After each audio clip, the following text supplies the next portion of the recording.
My daughter Ella is 15. When she started high school last year, we were told the band would be going on this field trip to Orlando. Of course, the trip was expensive. Since Ella is growing up, my husband and I decided that if she wanted to go, she would have to pay half of the cost. Ella agreed, and she started spending weekends or teacher workdays on holidays, babysitting her siblings, 5-year-old male, 9-year-old female, for $22 an hour. Either my husband or I would stay home and make sure everything was all right.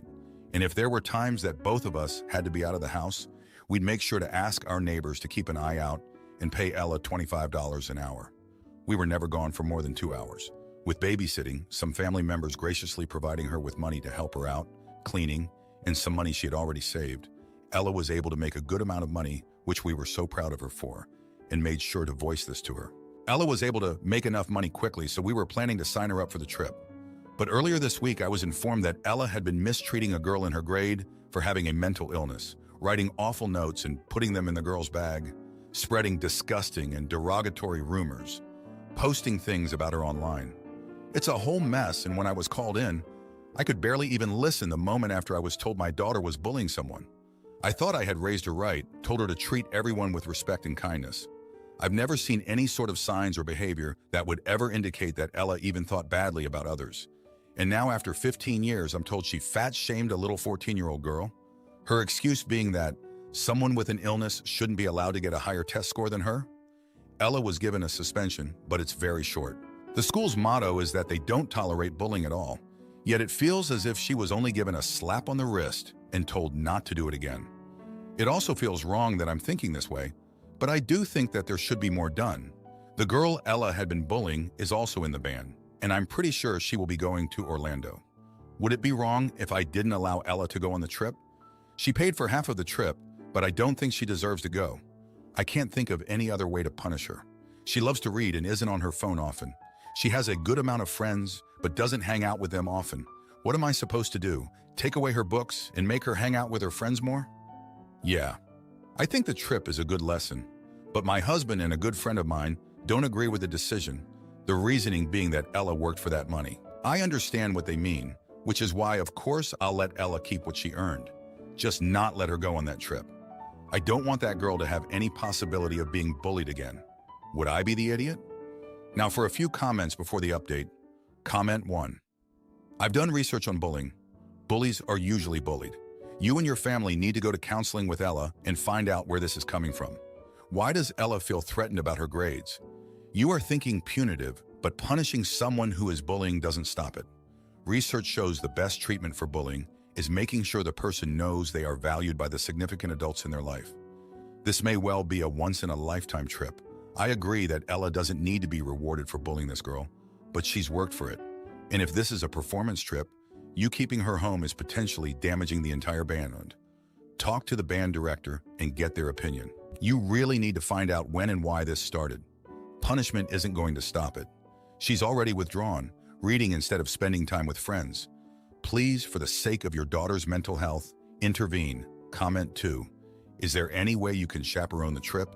If the teacher has enough chaperones, try explaining to the teacher why you'd like to be included, because frankly, I'd say let her go on the trip, but you shadow her every move as if she were still 2-year-old, even to having her share your hotel room instead of another student. Because she's shown she can't be trusted on her own to behave in a civilized manner. That way, the consequences of losing trust become very clear to her over the course of the entire trip as she realizes her entire class sees her being treated like an infant. Basically, she earned the right to go on the trip by earning the money. She also earned getting direct supervision on that trip by proving that she can't be trusted otherwise. And overall, I'd address her sense of entitlement. She's not entitled to a better grade than someone else just because she's healthier. Edit, forgot to vote. Not the idiot now for the update. Thanks for sticking around for this update. A lot has happened since the last post. So after the whole bullying fiasco, things took a turn. I decided Ella wouldn't go on the trip. She was furious, said it wasn't fair, but I stood my ground. I thought that was the end of it, but boy was I wrong. Turns out Ella's been sneaking around behind our backs. She went to her grandparents, my in-laws, and spun a tale about how she was being unfairly punished for a misunderstanding. Next thing I know, they're calling me up, saying I'm stifling her growth and that they'll pay for the whole trip. Can you believe that? They didn't even ask for my side of the story. But here's where it gets really twisted. The girl Ella bullied, Her parents are getting a divorce, and it's ugly. Her dad, who's on the school board, is using his influence to get back at his wife by targeting her daughter's bully, my Ella. He's pushing for a full-on expulsion. It's a mess, and suddenly I'm in the middle of their marital war zone. Ella's suspension turned into a full investigation. The school's digging up everything, and the other kids are talking. Some of Ella's friends are turning on her, saying she's been mean to them too. I'm starting to see a side of my daughter I never knew existed. Amidst all this, the neighbor's kid, who Ella babysits, starts acting out. He's been a sweetheart, but now he's throwing tantrums and his grades are slipping. His parents are blaming Ella, saying she's a bad influence. They've stopped asking her to babysit, and there goes her main source of income. Now, remember the trip money? Ella's been saving it in her account, which I don't have access to. She's 15 after all, and I wanted her to learn financial responsibility. Well, she's emptied it, not for the trip, but to buy gifts for her friends, the same ones who are now testifying against her at school. She's trying to buy back their loyalty. My husband's caught in the middle. He thinks we should let her go on the trip, that we're being too harsh. But I can't shake the feeling that we're missing something bigger here. It's like she's manipulating everyone around her, and we're just pawns in her game. The school's decision came down like a hammer. They're allowing Ella to stay, but she's on thin ice. Any more slip-ups and she's out. They're also making her attend counseling sessions, which she hates. She says it's all pointless and that everyone's overreacting. The trip is next week. Ella's still not going, despite her grandparents' offer. I'm holding firm on that. But the girl she bullied? She's not going either. Her parents decided it's best she stays home, away from all the drama. I can't help but feel responsible for that too. Ella's been quieter lately, reading more, but there's a coldness to her. She's polite, does her chores, but we're not connecting. It's like she's shut down, and I'm worried I've pushed her too far. The other day, I overheard her talking to someone on the phone, saying she's got it all figured out. I don't know what she meant, but it sent chills down my spine. I'm starting to question everything. Did I handle this right? Is she learning anything from this, or is she just getting better at hiding her true self? Thanks for reading. My girlfriend's mom lied and stole money to gamble, so I exposed her dirty secrets to the entire family and watched as her house of cards crumbled. So I, 23-year-old male, am dating Kelly, 25-year-old female. Kelly has two very nice mothers, Gina, 64-year-old female, and Stacy, 71-year-old female, that I get along with quite well. The problem relevant to this post is that Stacy has a history of lying, very often, about things both serious and not serious, which Kelly has complained to me about a few times. While the lying does bother me, mainly because it hurts Kelly's feelings and stresses her out, Kelly says she's trying to let it go and has just come to accept it as part of her mother's personality. Well, I went to run errands with Stacy last week, and when she forgot her wallet, I thought it was a genuine mistake. She's in her 70s. She's forgetting things. It's no big deal. I'll buy her the couple things she needs, and she'll get it back to me when she can. It wasn't until later that day when I was alone with Kelly and recounting my day that she stopped me and asked if Stacy had asked me to pay for something. I said yes, and Kelly explained that this is something she does to everybody if they agree to go with her somewhere and she has or wants to buy something. She claims she forgot her wallet, asks you to pay, promises to pay you back, but almost never follows through. This was upsetting to hear, as I also don't like to be lied to and had not experienced Stacy lying to me yet. It's also not even about money for Stacy, as she has quite a bit to her name, no debt, and Gina pays most of the bills. Anyway, yesterday Stacy asked me to come with her again for errands because she needed to pick up some things and they're too heavy for her to handle. I agreed, and before we walked out the door, I said, "Oh, wait, I forgot something," and went and grabbed my jacket. I asked her if she was sure that she also had everything she needed, specifically listing wallet, keys, and phone. She said yes. I asked if she checked before we stepped outside. She said yes again. So on we went, and after the initial errands, we stopped at the drugstore, and she ended up asking me to grab her something while I was inside, claiming she forgot her wallet again. The conversation went like this. Me, I thought you said you had everything you needed before we left. Her, I did. I guess I was wrong. Me, you said you checked. Her, I did. Me, so did you lie to me about having your wallet, or did you lie to me about checking for it? Her, I don't know what you're talking about. Me, do you really not have it with you, or are you lying about that too? Her, why are you having an attitude with me? Me, why did you lie to me? Her, it's not a big deal. If you don't want to help me, then I'm going home. Me, I don't have an attitude. I'm just not going to deal with you lying to me. Lying has consequences, She was pissed, to say the least, and gave me the cold shoulder after this. Kelly says she hasn't come out of her room since we got back from errands yesterday. Did I go overboard here? Now for a few comments before the update. Comment 1. When you were standing at the door ready to leave and she confirmed that she had her wallet, you should have hit her then with "Great, before I take you out on errands today, you can pay me back the money you borrowed last time." That would have covered the previous trip and made sure she actually had her wallet for the current trip. Comment 2.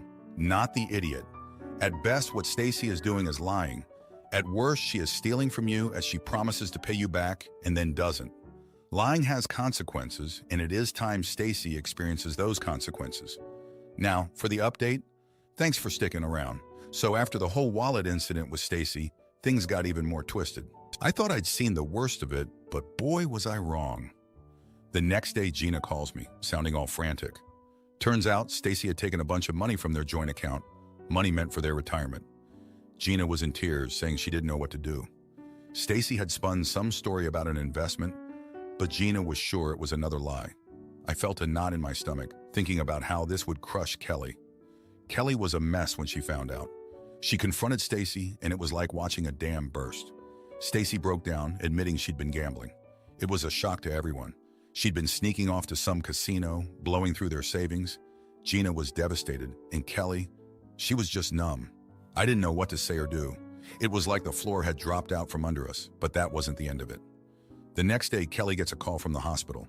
Stacy had a stroke. It felt like some cruel joke, like life was just piling it on. We rushed over, and there she was, looking so small and fragile in that hospital bed. The doctor said she was lucky to be alive. It was a wake-up call for everyone. Stacy kept apologizing, saying she never meant for any of this to happen. I saw a side of her I hadn't seen before. Vulnerable, scared. In the midst of all this chaos, Kelly did something unexpected. She took charge, like she was trying to hold all the broken pieces together. She started looking into rehab programs for Stacy, talking to financial advisors to help Gina manage what was left of their money. I saw strength in Kelly I never knew she had. It made me look at her in a whole new light, and then just when we thought we'd caught a break, another bomb dropped. Gina found out that Stacy had taken out a second mortgage on their house without telling her. It was like a betrayal of the highest order. Gina was ready to leave her, said she couldn't trust Stacy anymore. But Kelly, she begged Gina to give Stacy another chance for the sake of their family. It was a mess, an absolute mess. I was angry at Stacy for all the lies, the deceit. But then I saw her there in that hospital bed, looking so helpless. I couldn't hold on to the anger. I forgave her, even though it made me feel weak, like I was giving in. But what else could I do? Kelly needed me to be strong for her, and if that meant letting go of the resentment, then so be it. Things are still shaky. Stacy's in recovery, both from the stroke and the gambling. Gina's trying to find it in her heart to forgive her. And Kelly, she's just trying to keep her family from falling apart. It's a long road ahead, but we're walking it together. Thanks for reading. My boyfriend breaks into my house while I'm sick to accuse me of cheating. But when I discover he's the cheater, I make sure he loses more than just a girlfriend. TW stalkerish behavior. The past couple weeks, I've been extremely sick and haven't felt like leaving the house or doing anything. This sucks for me because nobody likes to be sick, but I am a busybody, and being bedridden is awful. I also haven't seen my 19-year-old female boyfriend, 20-year-old male in a while, and he keeps asking me when I will see him. I tell him I want to wait until I'm at least not running fevers because I wouldn't want to pass anything to him, especially because he has little siblings and a baby sister, and I would feel awful if I got them sick. He's very persistent though, and keeps saying how much he misses me and wants to see me. He texts me multiple times a day asking to come over, and I keep telling him not yet, especially because my fevers are up in the 104 range. Yesterday, both my parents were at work, so it was just me at home. I've been in and out of sleep because I've been sick, so I slept most of the day yesterday. Mind you, my boyfriend works Monday to Friday, so I did not expect this. Around 2 p.m., I wake up to someone rubbing my back. Before opening my eyes, I think it's my father home on his lunch break. Nope, it's my boyfriend. I'm very shocked at first and ask him what he is doing here. He says he couldn't stand being apart and wanted to surprise me. I then asked how he even got in because my parents always lock the door before leaving, and he says he guessed the garage combination because it's the same digits as my phone password, which is what my family uses as a common password. I'm a bit taken aback and I tell him it wasn't cool to show up uninvited. He told me it seemed like I was ignoring him and he wanted to come see what's up. We went back and forth about it for a while, with me keeping my point that it's rude to show up uninvited, and he just tells me I should be grateful to see him and I need to stop whining. After a while, he left mostly because I made a point to say my parents don't know you're here and wouldn't be happy with me for having you over here without their permission. Since yesterday, he has not talked to me. Am I the idiot? Thank you for all the feedback. I'm trying to read everything, but there's a new comment every time I refresh. I will give an update once I talk to him. I just don't know how I want to approach this yet. A lot of you are worried about my fevers. Sorry for the exaggeration. I have been sick for a couple of weeks, but my fever just started this week. I have not had high fevers for weeks, haha no. It started with just congestion and a sore throat, and recently turned into a cough and fever, and yes, I have been to the doctors. Thank you. Now for a few comments before the update. Comment 1. Not the idiot, and his behavior seems creepy as hell. Personally, I would want to get away from him after that, because let's break it down. He refused to believe you were sick. To satisfy himself, he then breaks into your house. He then touches you while you're asleep. When you're rightfully disturbed by his behavior, he tells you that you are wrong and that you should be glad to see him, and that you need to not complain about him, not believing you were sick and that he broke into your house and touched you in your sleep. You don't have a boyfriend. You have a stalker. Comment 2. Step 1. Get yourself to the doctor because a fever of 104 for any length of time is a sign of something more than a bug. The only time as an adult that I've had a fever that high was a symptomless UTI, and those can get really serious if not treated. Step 2. This is not your boyfriend. This is your ex-boyfriend. Respond accordingly. There's a good chance he didn't believe you were sick, and that's why he crossed several boundaries to see you. This is beyond red flag behavior. Your instincts are correct. Now for the update, thanks for sticking around. Here's what went down since last time. So after the whole surprise visit fiasco, my boyfriend finally texted me. He was all apologies, saying he was out of line and that he missed me too much. I wanted to believe him, but something felt off. I didn't reply right away, trying to figure out what to do. Then late at night, I heard noises outside my window.